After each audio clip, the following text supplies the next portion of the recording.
Hello viewers, সবাইকে আসসালামু আলাইকুম। আশা করছি সবাই ভালো আছেন। তো আমিও ভালো আছি। আজকে আমি বরাবরের মতো নতুন একটি নিয়োগ বিজ্ঞপ্তি নিয়ে আপনাদের সামনে হাজির হয়েছি। তো চলুন আমি এটা আপনাদের সামনে একটু তুলে ধরি। দেখতে পাচ্ছেন গণপ্রজাতন্ত্রী বাংলাদেশ সরকার তথ্য ও সম্প্রচার মন্ত্রণালয়ে একটি নতুন নিয়োগ বিজ্ঞপ্তি প্রকাশিত হয়েছে। এই নিয়োগ বিজ্ঞপ্তিটি সবেমাত্র প্রকাশিত হয়েছে এবং এটির আবেদন শুরু হবে ১ তারিখ থেকে। তো আমি এটা বিস্তারিত আলোচনা করব। চলুন।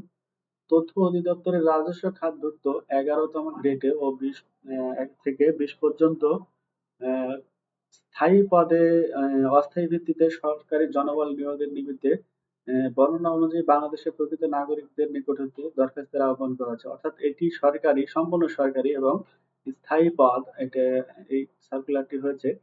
তো চলুন সার্কুলারটি আমরা একটু দেখে নিই কোন কোন পদে সার্কুলার হয়েছে। এখানে আমরা ১ নম্বরে দেখতে পাচ্ছি যেটি হচ্ছে ইনফরমেশন অ্যাসিস্ট্যান্ট। ইনফরমেশন অ্যাসিস্ট্যান্ট এটি হচ্ছে বেতন ১২,৫০০ টাকা থেকে ৩০,২৩০ টাকা পর্যন্ত। এটি ১১তম গ্রেড। আর এটির জন্য পদের সংখ্যা রয়েছে ১৪টি। আর এটার শিক্ষাগত যোগ্যতা কোনো স্বীকৃত বিশ্ববিদ্যালয় হতে ২য় শ্রেণীর সমমান সিজিপিএ বা স্নাতক সমমান ডিগ্রি অথবা ৪ বছর মেয়াদী ডিগ্রি ২য় শ্রেণীর সমমান হতে হবে। আর এটাতে মাইক্রোসফট ওয়ার্ড, পাওয়ার পয়েন্ট অর্থাৎ কম্পিউটার অফিস অ্যাপ্লিকেশন সম্পর্কে বেসিক ধারণা থাকতে হবে। এরপরে ২য় নম্বরে যেটি আছে সেটি হচ্ছে ফটোগ্রাফার। ফটোগ্রাফার এটিও হচ্ছে ১১তম গ্রেডের একটি সার্কুলার। তো এটা ৭টি পদ রয়েছে। এটিও কোনো স্বীকৃত বিশ্ববিদ্যালয় হতে ২য় শ্রেণীর সমান সিজিপিএ স্নাতক অথবা সমমানের ডিগ্রি, ডিজিটাল ক্যামেরা পরিচালনা ও কম্পিউটার সম্পর্কে বাস্তব অভিজ্ঞতা থাকতে হবে। এটি একটি পদ রয়েছে। এবং পরবর্তীতে যেটি রয়েছে ৬০ মুদ্রাক্ষরিক কম্পিউটার অপারেটর। এটাও হচ্ছে আপনার ১৪তম গ্রেড। এইখানে শিক্ষাগত যোগ্যতা লাগবে কোনো স্বীকৃত বিশ্ববিদ্যালয় হতে ন্যূনতম ২য় শ্রেণীর সমমান সিজিপিএ ডিগ্রি। তো এভাবে পদ রয়েছে, ড্রাইভার রয়েছে, ক্যাটালগার রয়েছে, স্টোর কিপার রয়েছে, অফিস সহকারী কাম কম্পিউটার মুদ্রাক্ষরিক রয়েছে, অফিস সহায়ক রয়েছে।